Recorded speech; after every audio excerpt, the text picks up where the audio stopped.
বুঝলি নগেন, আমাদের এবার অন্য জঙ্গলে যেতে হবে কাঠের খোঁজে। এই জঙ্গলে প্রায় সব শেষের দিকে। খুব জোর হলে আর ওই 1 মাস, তারপর এখানে জঙ্গল পুরো ফাঁকা হয়ে যাবে। আমাদের যা করার ওই 1 মাসের মধ্যে করতে হবে। হ্যাঁ, সে তো বুঝতেই পারছি, কিন্তু আমার মনটা একদম ভালো লাগছে না। এইভাবে কত জঙ্গল আর কাটবো আমরা? গাছ আমাদের কত উপকার করে, আর আমরা এইভাবে যদি সব গাছ কেটে ফেলি, সব জঙ্গল পরিষ্কার করে দিই, তাহলে আমরা বাঁচবো কি করে গো? নিঃশ্বাস নেওয়া মুশকিল হয়ে যাবে। তারপর গাছ কেটে ফেললে তো আমাদের আবহাওয়া উষ্ণ হয়ে যাচ্ছে দিন দিন। খবরের কাগজে কত কি দিচ্ছে। আমরা গরিব মানুষ, আমাদের জঙ্গল কাটলেও মরতে হবে, আর না কাটলেও মরতে হবে। যাই করি মরতেই হবে। তাই যে কদিন বেঁচে আছি ও কদিন খেয়ে দিয়ে বাঁচতে হবে। অন্তত দুবেলা এই 2 মুঠো ডাল ভাত তো খেতে হবে। হ্যাঁ, তাই কাজের এই ব্যবস্থাটাও তো করতে হবে আমাদেরকে। আর এই মুহূর্তে কাজ মানে তো এই কাঠ কাটা, এই কাজটাই আমাদের করতে হবে। হ্যাঁ, সে তো জানি। ছোট থেকেই এই কাঠ কাটার কাজ শিখছি। কিন্তু কেন ভাই, এখন আর যেন কাঠ কাটতে ইচ্ছেই করে না। জঙ্গল কাটলে মনটা কেমন যেন হয়, যা কেউ অপরাধ করছি। ভাগ্যের যে কি পরিহাস, অন্য কাজও জানা নেই, তাই জঙ্গল কাটাটাই আমাদের একমাত্র জীবিকা।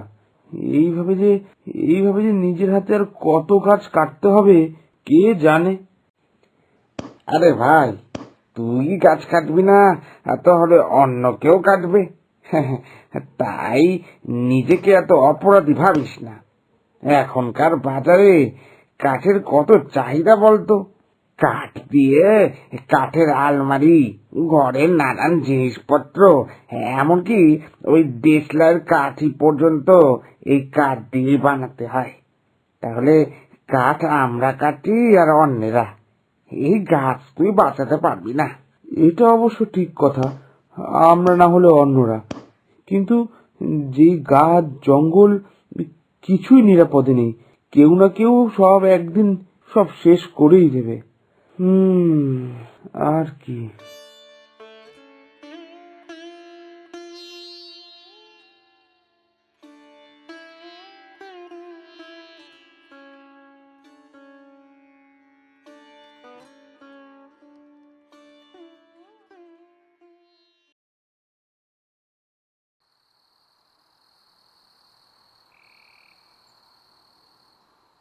এই, কি গো, বেশ কিছুদিন ধরে দেখছি কেমন চুপচাপ হয়ে রয়েছো। হয়েছেটা কি, আমাকে বলবে তো? কিছুতেই তোমার আর মন নেই। আমার হাতে হাতে সাহায্যও করতে চাইছো না, ঠিক করে খাচ্ছ না, ঘুমাচ্ছ না। তোমার শরীর ঠিক আছে তো? আমার থেকে কিছু লুকিও না দয়া করে, আমাকে সবটা খুলে বলো না। কি বলবো গিন্নি তোমায়? তুমি তো সবই জানো কম বেশি। আমরা যেই জঙ্গলটায় গাছ কাটতে যাচ্ছি, সেখানেও প্রায় গাছ ফুরিয়ে এসেছে। খুব জোর হলে আরো 1 মাস, তারপর আবার নতুন জঙ্গলের সন্ধানে, আবার সেই জঙ্গলটাকে কেটেও শেষ করার প্রচেষ্টা। তুমি ঠিক কি নিয়ে চিন্তা করছো বলো তো? নতুন জঙ্গলের খোঁজ করতে হবে বলে, নাকি এত গাছ কেটে ফেলতে হচ্ছে বলে? তুমি কি সংসার চালানোর চিন্তা করছো, নাকি বন জঙ্গল বাঁচানোর চিন্তা করছো? আমাকে একটু খুলে বলো। সে তো সংসার চালানোর একটা চিন্তা থেকেই যায়। এত চিন্তা মাথার মধ্যে, তাই তো আর কিছু ভালো লাগছে না। আরে, তুমি এতও চিন্তা করো না। সংসার চালানো নিয়ে তো একদমই চিন্তা করতে হবে না। আমিও তো টুকটাক এই সুতোর কাজ করি।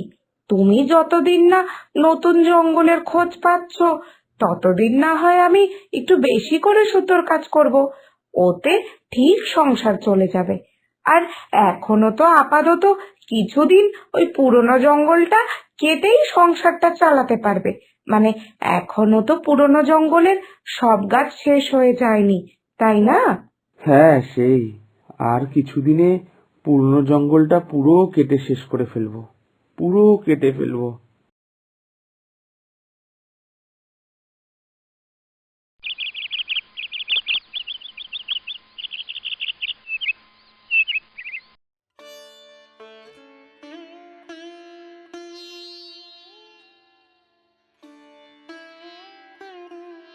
কি গো, বসে আছো? আজকে যাবে না কাঠ কাটতে? এই, তুমি আমাকে সত্যি কথা বলো তো, কি হয়েছেটা কি তোমার? তোমার কি হাতে ব্যথা বা অন্য কোনো অসুবিধা? আরে বাবা, যেটাই আছে আমাকে একটু খুলে বলো না। উহ, কি যে করো না, আমাকে একটু বিশ্রাম নিতে দিচ্ছ না, খুব বিরক্ত করছো। একটা দিন একটু ছুটি পেয়েছি, বিশ্রাম নেব, তাও নিতে পারছি না। সারাক্ষণ কিছু না কিছু নিয়ে কথা শুরু করেই দিয়েছো। একটু যে শান্তি মতন বসবো তারও কোনো উপায় নেই। এই কি রে নগেন, আজকে কাঠ কাটতে গেলি না কেন রে? হ্যাঁ, আমি তো ভাবলাম আজকে তোর সাথে ওই নতুন জঙ্গলটা দেখতে যাব, আর তুই এলি না। হ্যাঁ, শরীর ভালো না নাকি? না না, আমার শরীর ঠিকই আছে। আসলে রোজই তো কাঠ কাটতে যাই, তাই আজকে একটু বিশ্রাম নিলাম। আহ, তা তুমি একেবারে কাঠ নিয়ে আমাদের বাড়ি এলে? তুমি এখান থেকেই একবারে বাজারে যাবে তো নাকি, এই কাঠ বিক্রি করতে? হ্যাঁ, তা তো যাব। তোর বাড়ির সামনে দিয়ে যাচ্ছিলাম, তাই ভাবলাম তোর একটু খোঁজটা নিয়ে আসি, তোর শরীর ঠিক আছে কিনা। তা বলছি, তোর শরীর তো ঠিকই আছে বললি? হ্যাঁ, তাহলে যাবি নাকি আমার সাথে? কাঠ কটা বেচে আমরা তাহলে যাব ওই নতুন জঙ্গলের খোঁজে। যদি যাস ভাবিস, তাহলে ওই দুপুর নাগাদ বেরোক্ষণ। হ্যাঁ, কাঠ কটা বেচে স্নান খাওয়া সেরে বেরিয়ে পড়বো। হ্যাঁ চলো তাহলে, আমি ওই দুপুর নাগাদ তোমাদের বাড়ি যাচ্ছি, ওখান থেকে বেরোবক্ষণ। হ্যাঁ, সেই ভালো। এখন তাহলে আছি রে।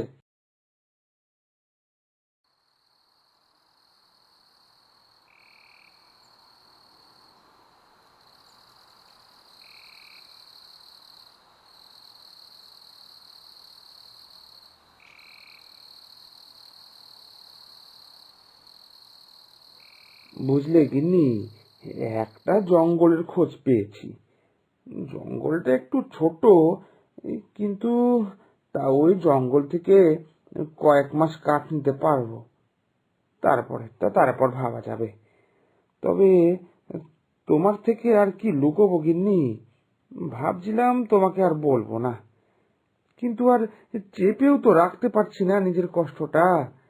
এ আবার একটা নতুন জঙ্গল কেটে পুরো শেষ করে ফেলবো, এটা ভেবেই আমার খুব কষ্ট হচ্ছে। কোনো উপায় তো পাচ্ছি না মনটাকে হালকা করার। ও, তাহলে এই ব্যাপার। তুমি যদি এই কথাটা আরো আগে আমাকে বুঝিয়ে বলতে, তাহলে আমি আরো আগেই তোমার এই সমস্যাটা সমাধান করার চেষ্টা করতাম। শোনো না, আমার কাছে একটা বুদ্ধি আছে, তুমি দেখো, সেটা করলে তোমার দুঃখটা নিশ্চয়ই একটু কমবে। বলো গিন্নি বলো, তোমার দেওয়া উপায় যদি আমি পাপবোধ থেকে বেরোতে পারি, বলো কি এমন উপায় আছে যেটা করলে আমাকে আর গাছ কাটতে হবে না, জঙ্গল নষ্ট করতে হবে না? দেখো, জঙ্গল তো তোমাকে কাটতেই হয়। আর তুমি যদি জঙ্গল নাও বা কাটো, অন্য কেউ ঠিকই কেটে নেবে। তাই তুমি এই জঙ্গল কাটার পাশাপাশি যদি গাছ লাগাও, মানে যখনই তুমি একটা করে গাছ কাটবে, তখনই যদি তুমি নিজের হাতে একটা করে গাছ লাগাও, তাহলে অন্তত পুরোটা না হলেও কিছুটা তুমি মানসিক শান্তি পাবে। ভেবে দেখো একবার। বাহ বাহ বাহ বাহ বাহ, এটা তো তোমার বেশ ভালো বুদ্ধি গো। উফ বাবা, গিন্নি, উম, যদি এটা আমি করতে পারি তাহলে সত্যি এতটা পাপবোধ থেকে নিজেকে একটু মুক্ত করতে পারবো। গিন্নি, তুমি যে আমার কি উপকার করলে, কি যে বলি আমি তোমাকে। যাক, এতক্ষণে তোমার কথা শুনে আমার মনটাও একটু হালকা হলো। না হলে আমিও বেশ বুঝতে পারছিলাম যে তুমি কিছুদিন ধরে খুব কষ্টে আছো, কিন্তু কিছু আর করতে পারছিলাম না। তোমার কষ্টের কারণটা ধরতেই পারছিলাম না। যাক, এখন তাহলে সব ঠিক হবে। আর তুমি আর চিন্তা করো না কিন্তু, কেমন?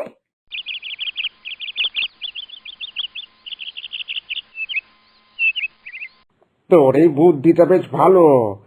গাছ কাটছি ঠিকই, কিন্তু তার বদলে একটা করে গাছ লাগালে মনের বোঝাটা একটু কমবে রে।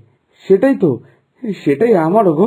এই গাছ লাগিয়ে এতদিনে আমার মনটা একটু হালকা হচ্ছে। পেটের জ্বালায় গাছ কাটতে হয়, এই গাছ লাগানোর পর মনটা একটু ঠান্ডা হচ্ছে।